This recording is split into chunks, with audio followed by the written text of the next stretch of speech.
ketemu lagi, kita berjumpa dalam pembelajaran kita pada kali ini. Tema pembelajaran kita pada hari ini atau kali ini adalah tugasku sebagai citra Allah. Jadi dengan pembelajaran ini teman-teman, nanti diharapkan kita semua mampu memahami akan tugas dan peran kita sebagai citra Allah. Sehingga nanti kita dapat mewujud nyatakan dalam kehidupan kita sehari-hari. Jadi sekali lagi teman-teman, tema pembelajaran kita pada hari ini adalah tugasku sebagai citra Allah.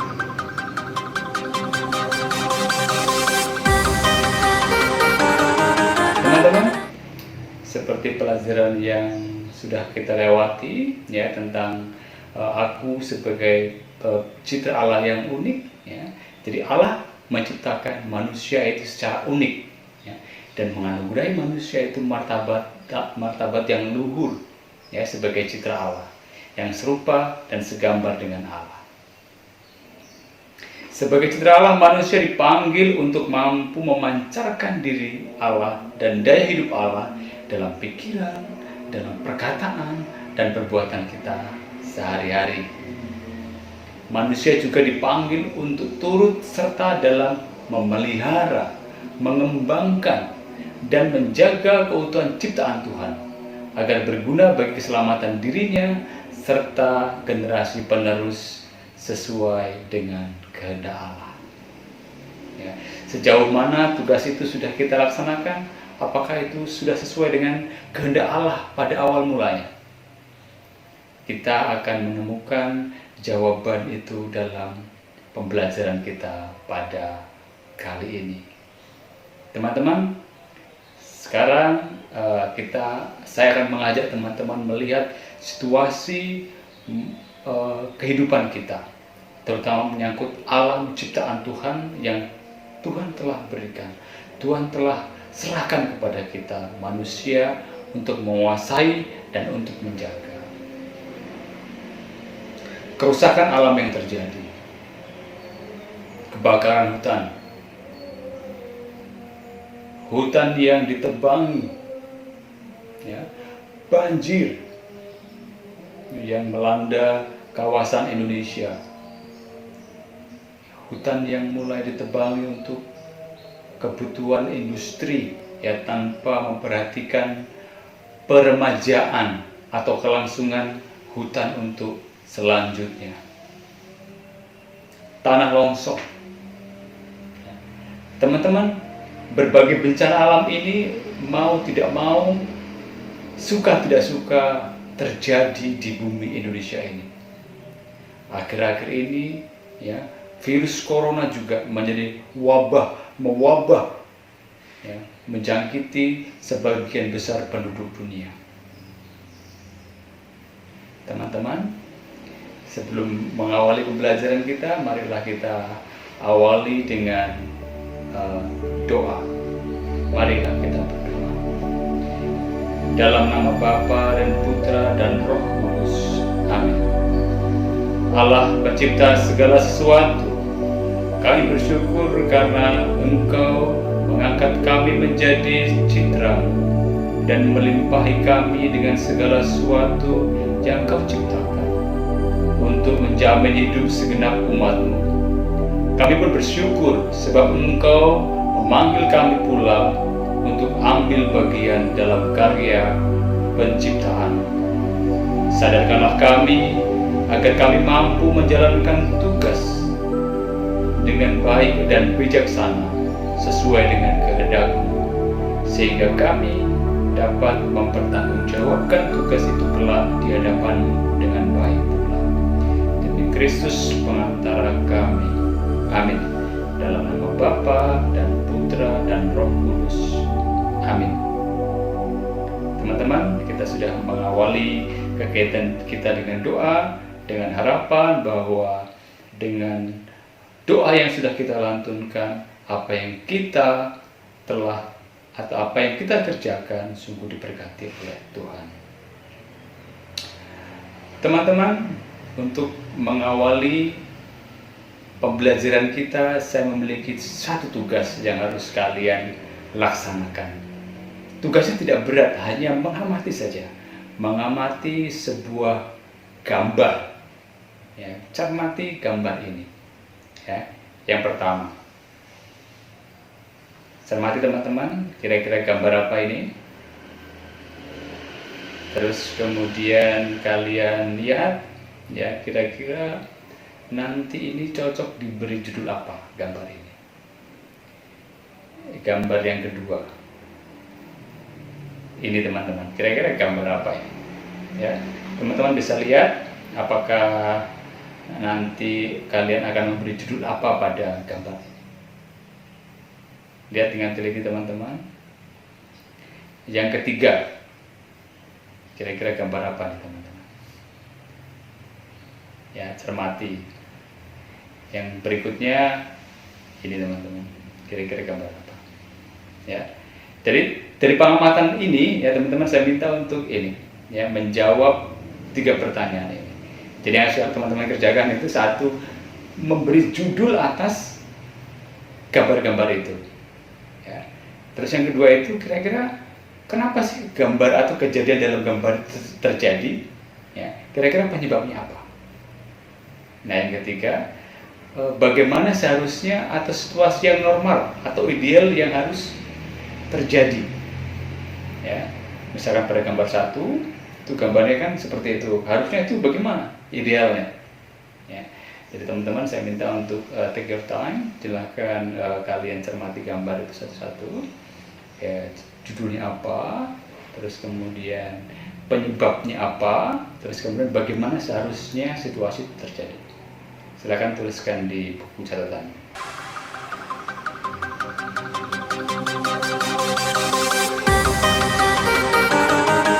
Kalau sudah teman-teman, kita akan lihat satu persatu, ya kita akan lihat bersama-sama, ya apakah cocok dengan apa yang teman-teman sudah gambarkan atau yang sudah teman-teman tuliskan. Kita lihat satu-satu teman-teman. Yang pertama, nah ini mungkin teman-teman ada yang memberi judul jalan digenangi air banjir, atau mungkin mobil menerobos aliran banjir, atau mungkin diberi judul anak-anak melihat mobil kebanjiran. Nah, ini adalah situasi yang ada dalam gambar teman-teman. Nah, mungkin teman-teman sudah menemukan kira-kira apa penyebab dari banjir itu. Ya, mungkin teman-teman bisa menuliskan, mungkin sudah menemukan, oh karena selokan air atau aluran air terhambat oleh sampah-sampah. Atau mungkin teman-teman menemukan, oh karena banjir itu karena apa? Karena saluran pembuangan airnya kecil, ya. Atau mungkin teman-teman menemukan karena curah hujan yang sangat lebat. Ya, jadi aliran air tidak mampu menampung debit air. Ya, teman-teman mungkin bisa menemukan hal yang berbeda. Kenapa sih kira-kira ini bisa terjadi? Nah, terus yang berikutnya, situasi seharusnya bagaimana? Ya, mungkin teman-teman menemukan seharusnya ya di jalan itu ya tidak tergenang air, mobil bisa berjalan dengan lancar, tidak terhambat oleh genangan air. Nah, itu situasi yang normal, ya. Jadi antara orang dengan kendaraan bisa berjalan di jalan itu dengan lancar, tidak terhalang oleh banjir. Ya, silakan teman-teman, mungkin teman-teman juga menemukan hal yang sama. Terus kita akan ke gambar kedua teman-teman. Ya, teman-teman mungkin bisa sudah memberikan judul atas gambar ini. Misalnya judul yang diberikan teman-teman misalkan sampah-sampah menggunung, ya, atau orang membuang sampah tidak pada tempatnya, ya, atau mobil pemuat sampah tidak memuat sampah sehingga sampahnya menggunung. Ya, kita bisa lihat teman-teman kira-kira apa penyebab dari situasi itu. Ya, penyebabnya mungkin bisa saja misalnya bahwa kebiasaan orang untuk memproduksi sampah, ya, Semua lihat, kebanyakan sampah itu dari plastik. Ya, mungkin karena kebanyakan orang membungkus makanan dari plastik sehingga memproduksi banyak sampah, sehingga tempat buang sampah tidak muat lagi, tidak cukup lagi, sehingga menggunung di suatu tempat. Ya. Atau mungkin penyebab lain memang orang cenderung untuk membuang sampah ya di sini, ya tidak pada tempatnya, gitu. Ya, terus bagaimana situasi yang ideal seharusnya atau normalnya? Ya sampah itu letaknya ya di kotak sampah, bukan di tempat umum seperti itu. Ya harusnya ya sampah itu di dalam kotaknya, tidak sembarangan seperti itu, tidak menggunung seperti itu. Seharusnya sampah-sampah itu sudah diangkut oleh mobil sampah misal. Ya itu teman-teman. Yang berikutnya, gambar berikutnya. Nah ini lihat teman-teman. Teman-teman mungkin memberi judul saluran air yang terhambat oleh sampah, atau sampah menyumbat aliran air. Teman-teman, ya kalau kita lihat gambar ini jelas ya, ada genangan air, ada sampah-sampah, ada saluran air di situ. Ya, kira-kira apa penyebabnya? Ya satu, jelas bahwa orang membuang sampah tidak pada tempatnya, sehingga masuk ke aliran air. Sehingga apa? Sehingga sampah itu menghambat aliran air. Dampaknya apa teman-teman? Dampaknya adalah apa yang terjadi pada gambar satu tadi. Ya. Jadi karena debit air besar, saluran air terhambat, sehingga apa? Sehingga terjadilah banjir. Seharusnya bagaimana kondisi normalnya teman-teman? Kondisi normalnya jelas ya, bahwa saluran air harusnya apa? Tidak ada sampah satupun di situ. Caranya bagaimana? Jelas kebiasaan manusia kita untuk jangan membuang sampah sembarangan. Kita buang sampah pada tempatnya. Sampah plastik, sampah organik, sehingga sampah itu bisa diolah dengan baik, sehingga tidak terjadi seperti gambar yang ini. Dan berikutnya teman-teman, gambar apa ini? Ya, mungkin teman-teman bisa memberi judul ya, tadi ada yang sudah memberi judul nih kan, pemukiman padat penduduk, atau rumah-rumah dibangun tidak teratur. Ya, nah, jadi kira-kira teman-teman sudah menemukan apa sih penyebabnya? Ya, bisa saja satu, ya di gambar itu kita lihat ada aliran sungai di tengahnya. Ya, orang-orang banyak membangun pemukiman liar mungkin di area bantaran sungai, sehingga kelihatan kumuh, ya tidak tertata. Ya, ini juga mungkin disebabkan karena urbanisasi, ya perpindahan masyarakat dari desa berpindah ke kota, ya sehingga di kota menciptakan suasana kependudukan yang sangat padat. Ya, bagaimana seharusnya teman-teman situasi yang seperti ini? Ya seharusnya ya orang tidak membangun rumah di bantaran sungai, ya terus kemudian ya tata ruang dan tata letak kota ya yang harus diperhatikan lagi, ya soal memberikan izin kepada kepada masyarakat untuk membangun dengan menata, ya tidak membangun secara liar, ya sehingga kalau liar ya seperti ini, jadi kumuh, jadi tidak beraturan, yang seharusnya untuk reservasi tempat untuk aliran sungai, kemudian sungai itu tambah kecil karena terus ditempati oleh manusia. Itu teman-teman dari gambar-gambar yang sudah kita amati. Sekarang saya minta kalian ketika sudah selesai menuliskan tadi, kalau sudah juga diperbaiki, ya saya minta kalian nanti untuk difoto yang sudah kamu tuliskan itu, difoto, terus nanti supaya hasilnya nanti bisa dikirimkan kepada guru. Ya, silakan itu difoto, kemudian nanti bisa dikirimkan ke guru sebagai laporan bahwa Anda sudah melaksanakan tugas yang pertama. Ya, jadi observasi pengamatan ini teman-teman bisa membantu kita untuk benar-benar mengenali suasana lingkungan kita yang terjadi saat ini. Teman-teman, kita bisa lihat bahwa yang namanya bencana banjir, tanah longsor, kelaparan, kepadatan penduduk, dan perumahan yang kumuh, wabah berbagai penyakit, termasuk wabah virus corona yang terjadi saat ini. Sepertinya itu menjadi berita yang memang hari-hari ini kita dengarkan.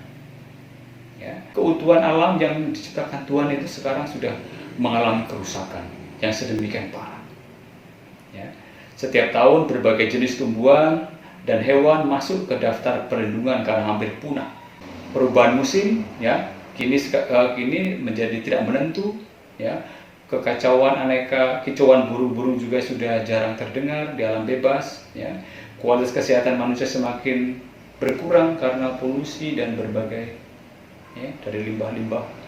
Alam ciptaan Tuhan ini seolah-olah berwajah ganda. Di satu pihak manusia membutuhkan dan tergantung dari alam, tetapi di lain pihak juga alam menjadi ancaman bagi manusia. Ya, menurut teman-teman salah siapa ini? Ya, salah Tuhankah atau salah manusia? Ya, apakah ini memang semuanya adalah salahnya manusia? Ya, sebenarnya faktor penyebab utama adalah egoisme dan keserakahan sebagian besar atau sebagian manusia yang memanfaatkan dan mengolah alam hanya demi keuntungan diri dan keluarga atau kelompok tanpa berpikir soal kesejahteraan seluruh umat manusia dan tanpa berpikir bahwa generasi manusia berikutnya juga berhak menikmati ciptaan Tuhan yang baik adanya. Tetapi semua manusia juga dapat dianggap bersalah bila mana ia tidak peduli terhadap perusakan yang terjadi, membiarkan orang-orang egois dan serakah tersebut tetap pada tindakannya. Teman-teman, yang penting sebetulnya kita tidak mencari kambing hitam atau mempersalahkan, ya, melainkan perlu kita untuk berefleksi kembali apa sesungguhnya yang ditugaskan oleh Allah kepada manusia. Untuk itu kita harus kembali kepada landasan kitab suci. Mari teman-teman, supaya kita lebih mendalam tentang apa sih tugas kita sebagai citra Allah itu, maka kita akan bersama-sama membahas atau belajar dari kitab suci. Tugas manusia sebagai citra Allah menurut kitab suci yaitu di kitab Kejadian bab 1 ayat 26 sampai 30. Kita bisa baca bersama-sama teman-teman. Berfirmanlah Allah, baiklah kita menjadikan manusia menurut gambar dan rupa kita, supaya mereka berkuasa atas ikan-ikan di laut dan burung-burung di udara, dan atas ternak, dan atas seluruh bumi, dan atas segala binatang melata yang merayap di bumi. Maka Allah menciptakan manusia itu menurut gambarnya, menurut gambar Allah diciptakannya dia, laki-laki dan perempuan diciptakannya mereka. Allah memberkati mereka. Lalu Allah berfirman kepada mereka, beranak cuculah dan bertambahlah banyak, penuhilah bumi dan taklukkanlah itu.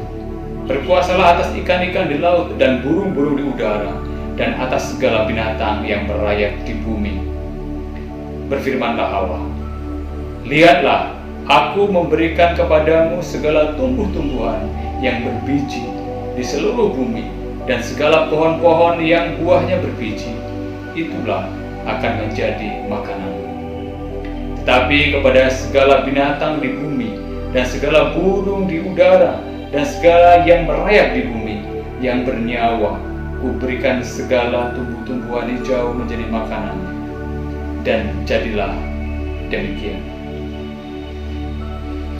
Teman-teman, demikianlah kutipan dari kitab Kejadian bab 1 ayat 26 sampai 30 yang akan menjadi bahan refleksi kita tentang tugas kita sebagai citra Allah. Setelah merenungkan teks kitab suci dari kitab Kejadian bab 1 ayat 26 sampai 30, sekarang saya minta kalian untuk merumuskan beberapa gagasan penting tentang manusia dengan menjawab tentang tugas manusia ya, dengan menjawab beberapa pertanyaan sebagai berikut.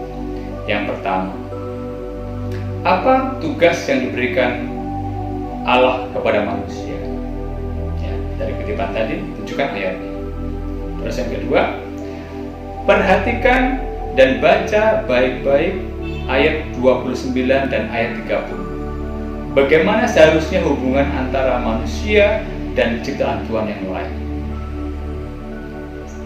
Yang berikutnya, yang C, apakah kondisi-kondisi ciptaan Allah yang ada sekarang ini sudah sesuai dengan kehendak Allah ketika Allah menciptakan dan menyerahkannya kepada manusia?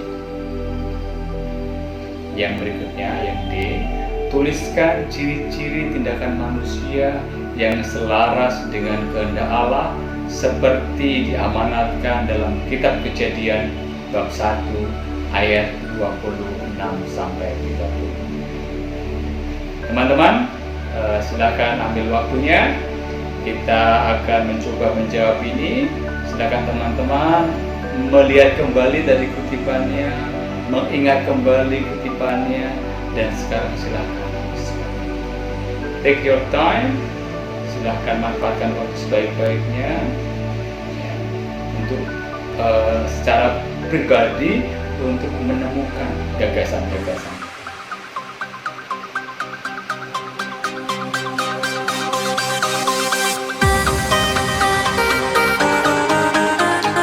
Setelah selesai, silakan foto hasil tulisan gagasan-gagasanmu ya, untuk nanti bisa dikirimkan ke guru.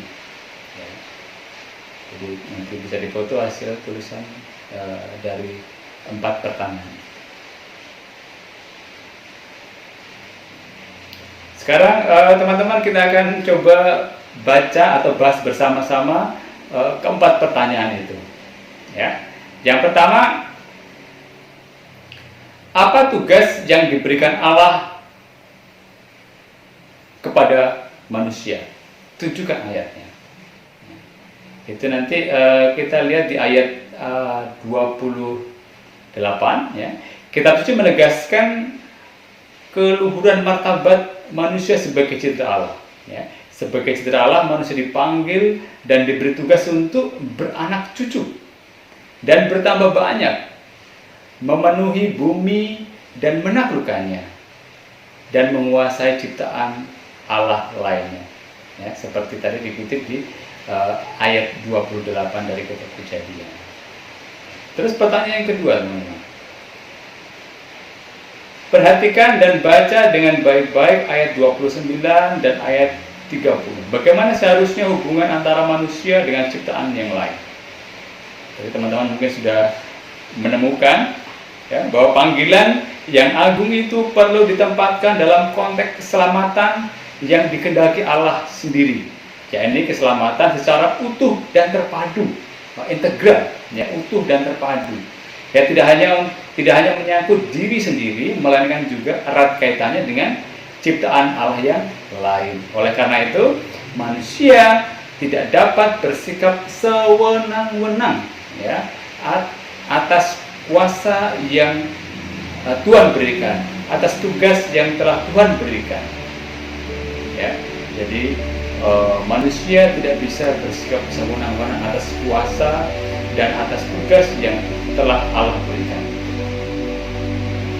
Terus yang ketiga, teman-teman, apakah kondisi-kondisi ciptaan Allah yang ada sekarang ini sudah sesuai dengan kehendak Allah ketika Ia diciptakan dan menyerahkannya kepada manusia? Tentu jawabannya belum, ya, karena manusia banyak salah menggunakan kuasa yang ada padanya tanpa batas. Ya. Manusia tidak menyadari bahwa kuasa yang diberikan Allah itu sifatnya terbatas. Manusia tidak dapat menjalankan tugasnya melebihi kekuasaan dan batasan yang diberikan oleh Allah. Manusia perlu menjalankan tugas secara bijak dan demi kemuliaan Allah, serta kebahagiaan manusia itu sendiri. maka sesungguhnya egoisme, keserakahan, dan sikap acuh tak acuh terhadap kerusakan alam ciptaan Tuhan menjadi musuh utama bagi kita. Tuliskan ciri-ciri tindakan manusia yang selaras dengan kehendak Allah seperti yang diamanatkan dalam kitab Kejadian bab 1 ayat 26 sampai 28. Ciri-ciri dan ciri-ciri tindakan manusia yang selaras dengan kehendak Allah adalah saat manusia atau kita mulai mengembangkan ketaatan kepada Allah, sikap tanggung jawab, dan berupaya menampilkan kecitraan Allah sendiri sebagai pencipta dan pemelihara melalui kata, melalui perbuatan, bukan dengan sikap yang menghancurkan dan menguasai. Hal tersebut dapat dimulai dengan melakukan hal kecil seperti menanam bunga di rumah, gerakan penghijauan, dan memperbaiki perumahan yang kumuh. Kira-kira teman-teman yang bisa kita coba bersama bahas dari pendalaman penemuan gagasan dari kitab Kejadian bab 1 ayat 28 sampai 26 sampai 30. Saatnya teman-teman kita untuk berefleksi dan beraksi. Saatnya kita berefleksi dan beraksi. Dalam keheningan teman-teman, saya minta kalian untuk hening sejenak, merefleksikan apa yang sudah kita pelajari. Anak-anakku yang dikasihi Tuhan, hari ini kita telah memahami bahwa Allah menciptakan kita sebagai citra Allah. Dan kepada kita Allah telah memberi kuasa untuk menaklukkan dan memelihara ciptaannya secara bijaksana, agar kelak tidak mendatangkan bencana bagi manusia. Namun kenyataan banyak manusia mengeluh atas berbagai bencana yang menimpanya. Bencana yang terjadi sekarang ini tidak dapat dikatakan bahwa ini adalah kesalahan Allah, sebab pada saat Allah menciptakan semuanya dalam keadaan baik adanya, dan seluruh ciptaan Allah itu sudah diserahkan kepada manusia. Jangan-jangan kita pun terlibat atas kejadian bencana atau wabah. Kita dapat saja disebut terlibat bila mana kita tidak peduli terhadap gunung-gunung yang tumbuh dan tidak peduli dengan penghijauan.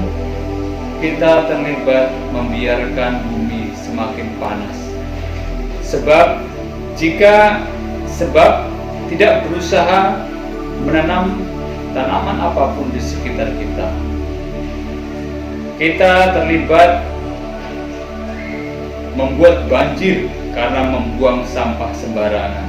Kita terlibat jika kita tidak peduli dengan keadaan sekitar kita. Kita terlibat dalam penyebaran virus corona kalau kita tidak memakai masker, tidak mencuci tangan dengan sabun, tidak menjaga jarak sosial, tidak mematuhi anjuran pemerintah. Sekarang masih dalam keadaan yang hening, tuliskanlah niat yang akan kamu lakukan dan biasakan sebagai wujud tanggung jawabmu sebagai citra Allah. Dalam situasi yang masih hening, sekarang tuliskan niat yang akan kamu lakukan dan biasakan sebagai wujud tanggung jawabmu sebagai citra Allah.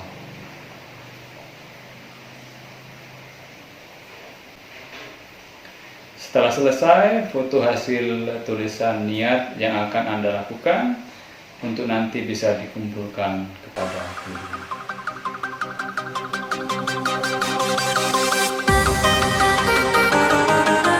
Teman-teman, untuk mengakhiri pembelajaran kita pada kali ini, kita akhiri dengan mendaraskan Mazmur 104 ayat 1 sampai 24. Pujilah Tuhan, hai jiwaku, Tuhan Allahku, Engkau sangat besar.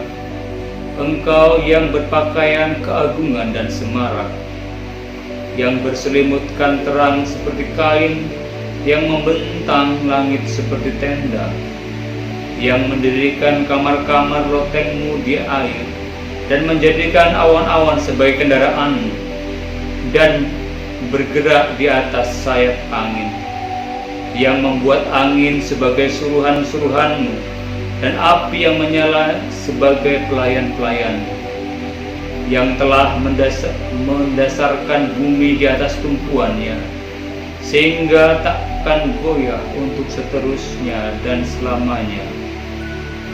Dengan samudera raya Engkau menyelubunginya, air telah naik melampaui gunung-gunung.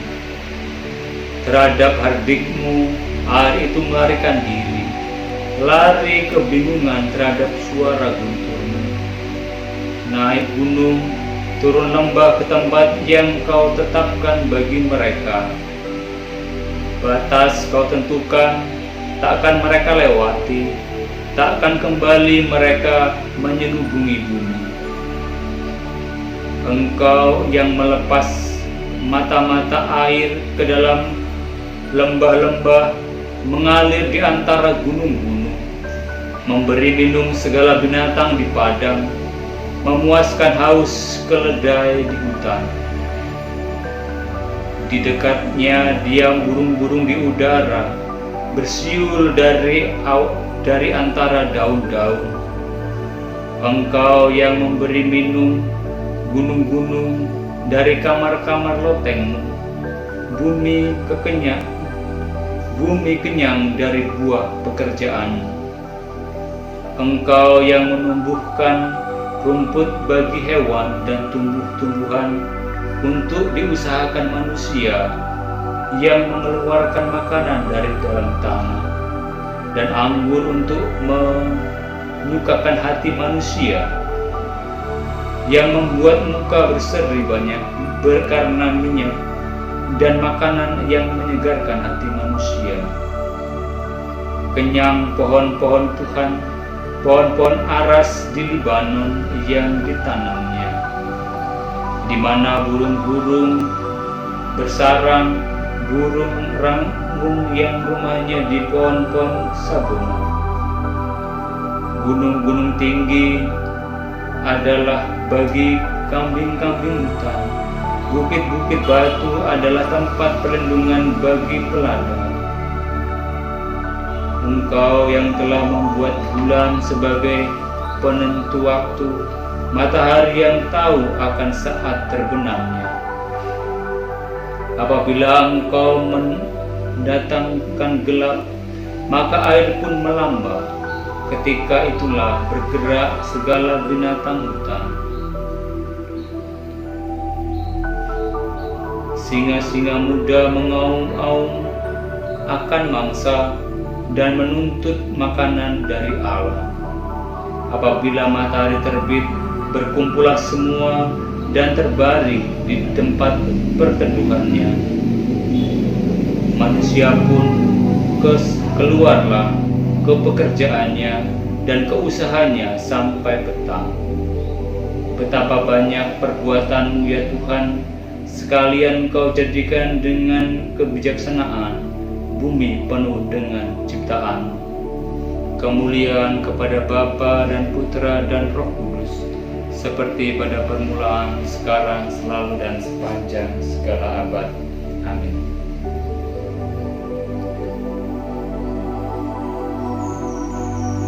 Terima kasih. Kita teman-teman sudah sungguh-sungguh belajar. Pada kesempatan kali ini silahkan kirimkan 3 foto tugas yang sudah kalian kerjakan. Yang pertama tadi tugas memberi judul foto, kemudian menemukan gagasan dalam kitab suci, dan rencana aksimu yang akan kamu lakukan sebagai pembiasaan. Ya, silahkan 3 ini kalian kumpulkan kalian kirim ke WA guru. Ya, tetap semangat, jaga kesehatan, Tuhan memberkati. Jangan lupa kalau ada pertanyaan dan saran, tulis di halaman komentar ya. Oke, terima kasih, bye bye.